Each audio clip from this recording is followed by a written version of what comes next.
my childhood friend and I went on a camping trip that was organized deep in the forested area of Malaysia. Initially, I was absolutely thrilled for the camp, knowing that we would finally be able to share the same tent without our parents, but seeing that I was having my time of the month, I was unquestionably dreading the trip.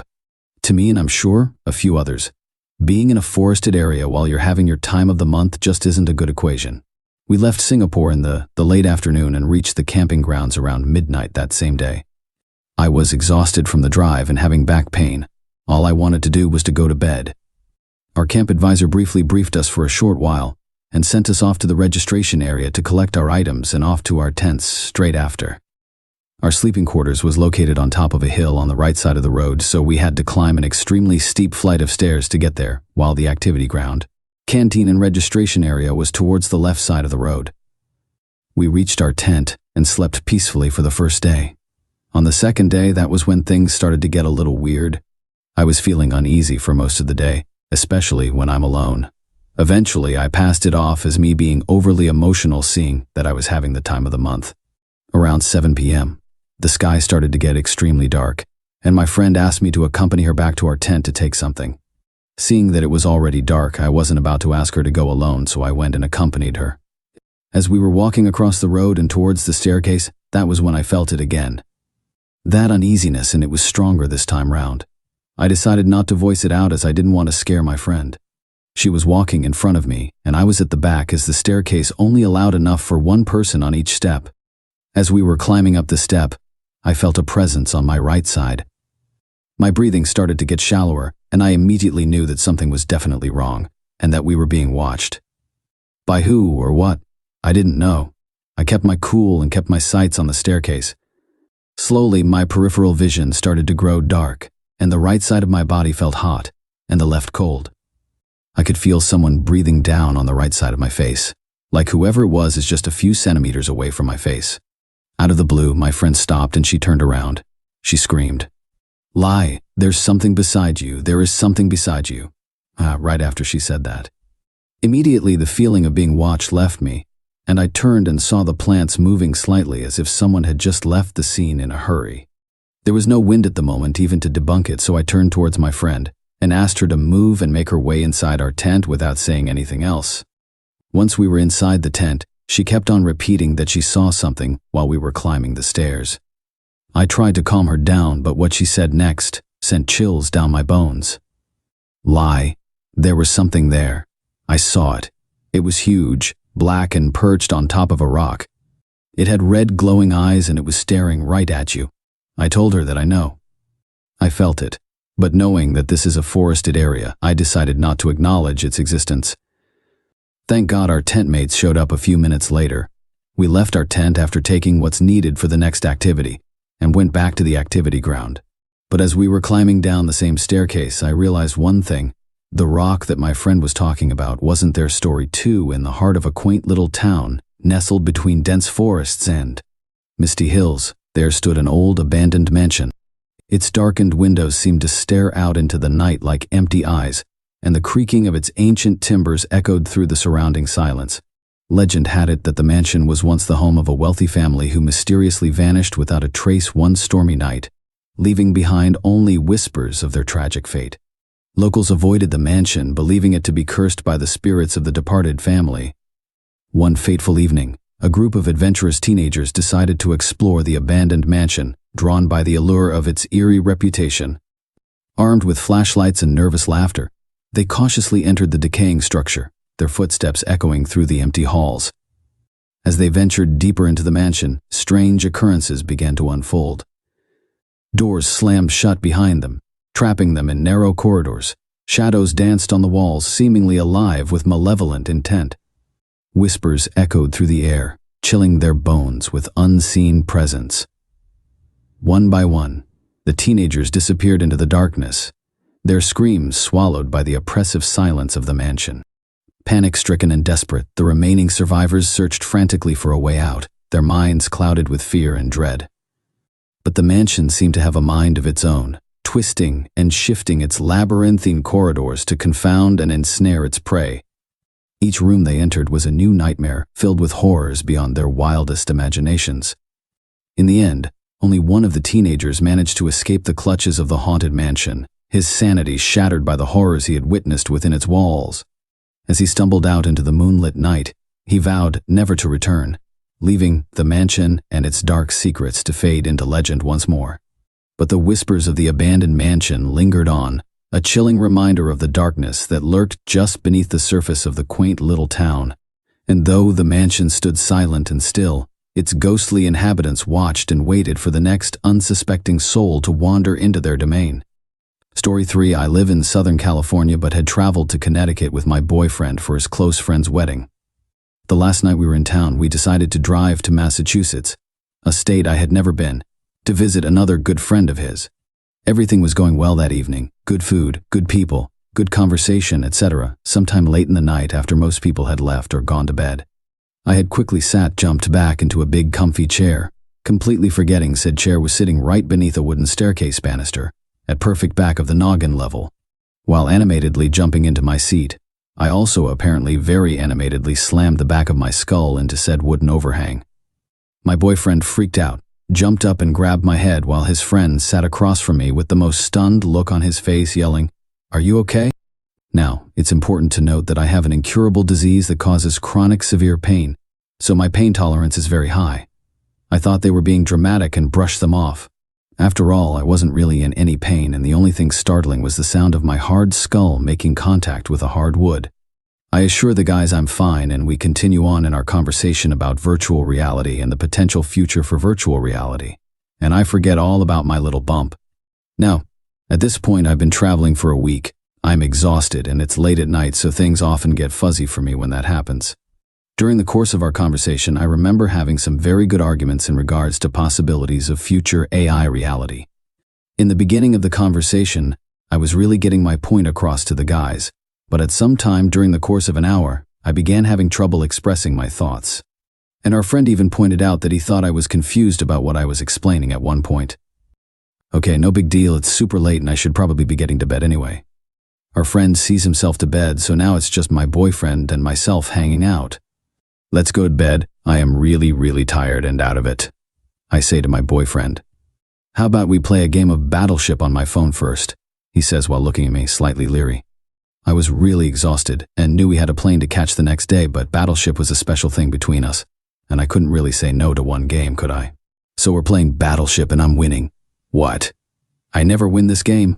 The screen switches seamlessly at the top from player 1 to player 2. I begin having trouble remembering which player I was. Oh right, I am player, I thought to myself. Man, I am really tired and out of it. As the game goes on, I realize I am having trouble really reading the word. PL player 2 be it again, brush it off. Then, I won the game. Oh my god, I won, I never win. I scream in excitement at the guy sitting next to me. Wait, the guy sitting next to me. Who is this guy sitting next to me? He looks familiar, but I just can't remember his name or place where I know him from. Wait, this house doesn't seem familiar either. Okay, that's okay. We must be on a first date at his house. Just play it cool, and if you don't remember his name in a minute, just politely ask him to tell you again. It's just not coming to me. I turn, smile sweetly, and say, I am so very sorry, but I can't really remember your name. You know when people say the color drained from someone's face? Well, the color drained from his face, and a look of shock and confusion replaced it. This is a joke, right? You're kidding me right now? He desperately asks. You know my name. I am your boyfriend, Glenn. Name changed for privacy. So there I sit, fairly calmly and quietly while trying to remember his name was Glenn and he was my boyfriend, while assuring him I was fine and just out of it and joking. I was out of it and joking, right? Right? Just then, he gets a call and leaves the room for a minute. We had been trying to change our plane tickets and the airline called back. I hear him on the phone and I am sitting on the couch and just trying desperately to remember whose house I am in. What was that guy's name again? I already forgot. Did he drug me? This must be a first date and he drugged me. Okay, play it cool and you'll figure out a way to get out if you're safe. And I think to myself, starting to panic a bit. Just then, he walks back into the room. I look at him and I realize he's a total stranger.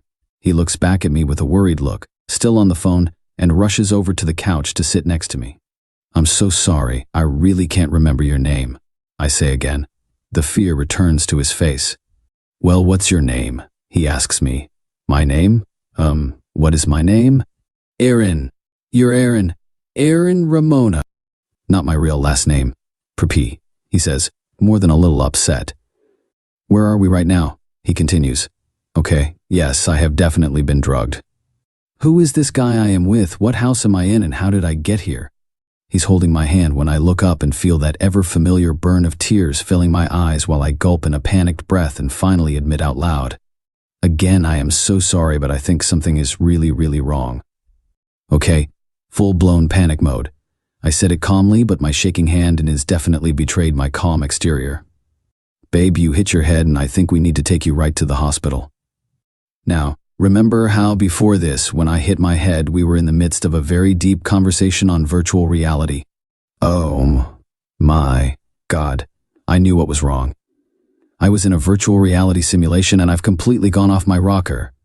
I am having a psychotic break and that's why I don't remember who I am. Okay, it's okay. Take a little bit, but don't tell this strange guy you're with that you're having a mental breakdown. That's not a good idea. Just play it cool and play it off and doing some breathing exercises because you're really losing your mind. The brain does funny things when it's injured and swollen tight, pressing hard against your skull.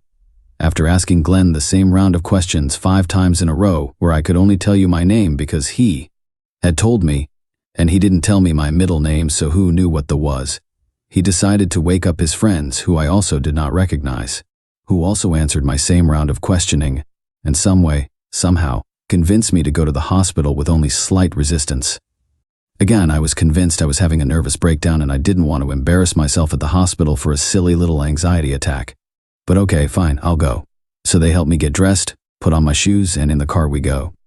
Oh, I am being kidnapped. Stay calm.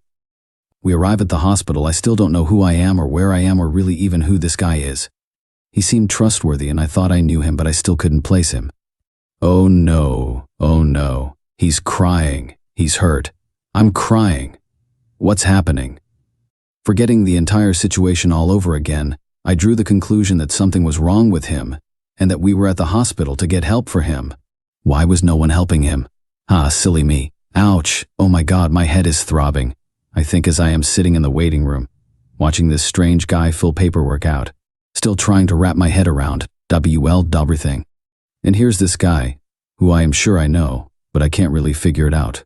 Red-eyed, filled with fear, tears streaming down his face, just holding my hand and telling me it's gonna be all right. Okay, so maybe he didn't drug me, maybe I'm safe. Please keep holding my hand and don't let go. I cry to him. I don't know you or know what's happening, but your hand is the only thing makes me feel safe right now. I'm not leaving your side, Aaron. I'm not leaving your side ever. I'll take care of you. He says so compassionately and sincerely, with the tears still streaming and the worry still written all over his face. A few brain scans and several very confused hours later, in a very terrible, incompetent hospital, with what may have been some small repeated seizures. A constant cycle of fear and questions of who are you? Where am I? And I think something is really, really wrong. And many, many hours later, I was starting to somewhat consistently remember that my name was Aaron. I was 34, and I was on vacation in Massachusetts when I hit my head, sustaining a very severe concussion and subsequently losing all memory. Both my mother and my boyfriend have lived through very, very severe, life-threatening brain bleeds, my boyfriend's requiring a craniotomy, so when I hit my head and slowly lost all memory, my boyfriend feared the worst and was worried I had a brain bleed and could be having a stroke. I can't even imagine the fear and pain he was experiencing, watching the girl he loved forget everything she knew. At the end of the day, I am so grateful I did not have any bleeding and will hopefully make a 100% recovery. I learned a few things that day and the days following as I started to regain my memory. Brain injuries are hard, really hard. Losing all memory of your entire life is even harder. And the headaches? Oh Lord, the headaches, the dizziness. The blurred vision in my right eye from all the pressure. The weakness in my knees that wouldn't let me stand. And the nausea? Holy moly. Recovering from a brain injury is hard. Remembering your life all over again is kind of cool though. Wait, I drive my dream truck? Are these super cool tie-dyed vans mine? I have long hair? I have long hair. OMG, I have beautiful long hair. Seeing yourself in a mirror after you lose your memory? is a very, very weird experience. Flying on an airplane, 3 days post-severe concussion is a very painful, hard, dizzying experience, made even worse by the fact that I couldn't sleep on the plane. Wasn't allowed to read books or play on my phone and basically just had to sit and wait it out while feeling like I was going to barf the entire contents of my stomach on the plane. And faint, simultaneously. Sustaining a brain injury while 3,000 miles away from home, with a guy you have only dated for a few months, who doesn't leave your side for a second.